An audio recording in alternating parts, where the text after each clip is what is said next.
Hey, what's up everybody? Welcome back. In this video I'm proud to present and give you the first tour of my other system, which is this 24-gallon Nano cube, which is located down here in my living room. And this was my first crack at a saltwater tank. This tank just had its 2-year anniversary about a week ago. And you're probably asking why I got a Nano cube in the first place. It is kind of a cheesy tank. I got it off Craigslist for like 80 bucks, I think. But at the time, I just kind of wanted to experiment in the hobby. I thought this would be an inexpensive and easy way to go. And I really didn't realize how far in I'd go and what this little ecosystem would become, what you see here today. So I have thought about upgrading this. I've looked at like a Solana 34 or a TrueView acrylic, something a little bigger, better quality. But the reality is, what I keep coming back to is, at this point this tank is so stable and easy to maintain that I just hate to disturb it. So I've kind of resolved to the fact that it's just going to stay in the Nano cube, and it's just a beautiful little system. I'm just very proud of it.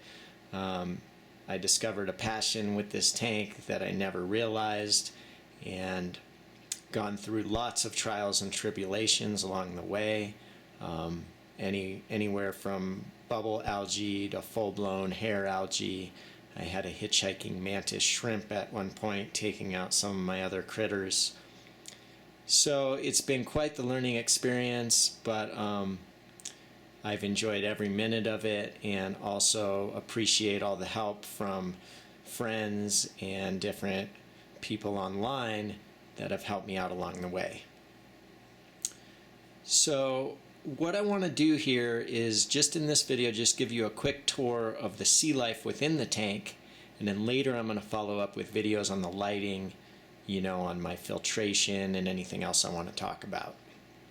So to start, really the focal point of this tank is this very large sea bay anemone, and I have the 2 premium Picasso clowns that are mated, and they are hosted to the anemone, so I get to watch the symbiotic relationship. It's really cool. And this anemone I've actually had in this tank for over 1.5 years. I originally bought it with my cinnamon clown, which was hosted to it, and the anemone was probably 2 inches at the time.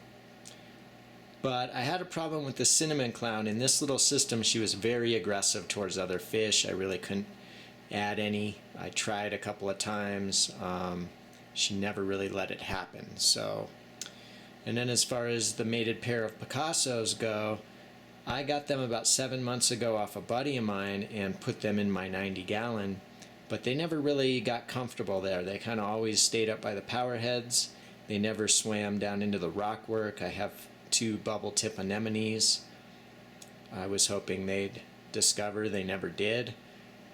So at one point I just thought I'd switch the 2 out. I brought the premium pair of Picassos down here and took the cinnamon upstairs, and it just worked both ways. I mean, instantly the 2 clowns here just took right to the anemone. I mean, it's pretty large. They didn't really have a choice. They were just kind of forced into it.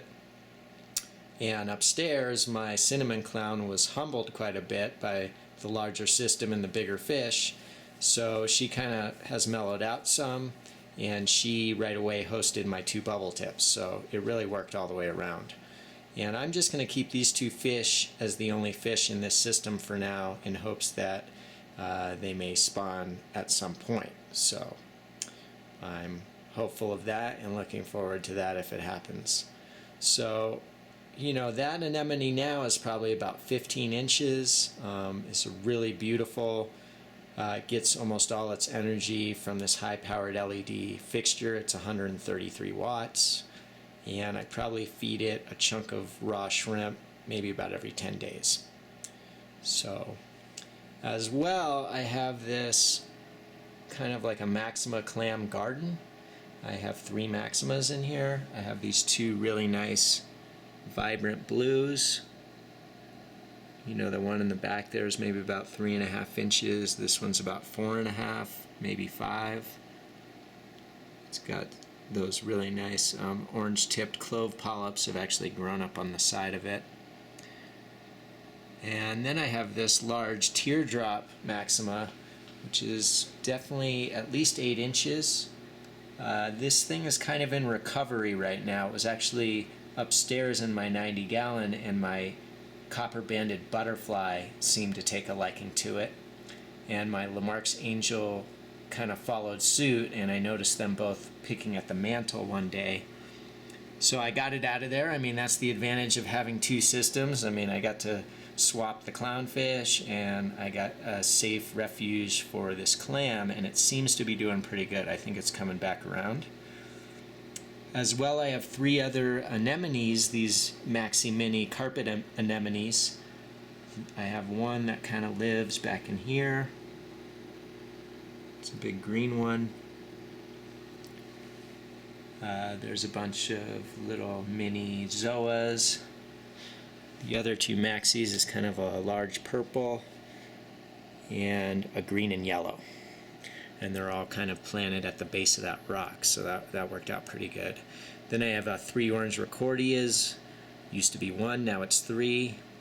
I got some bright blue discomas on the side, radioactive dragon eyes, watermelons, and this really awesome colony of green star polyps, which is just a really nice strand. I recently fragged it. I got a piece going upstairs now, so I'm happy about that.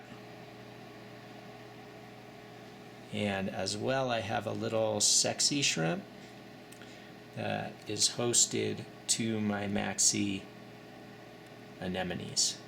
She kind of cruises around during the day and kind of goes back in the evening to any one of those 3 maxi minis. So that's pretty cool.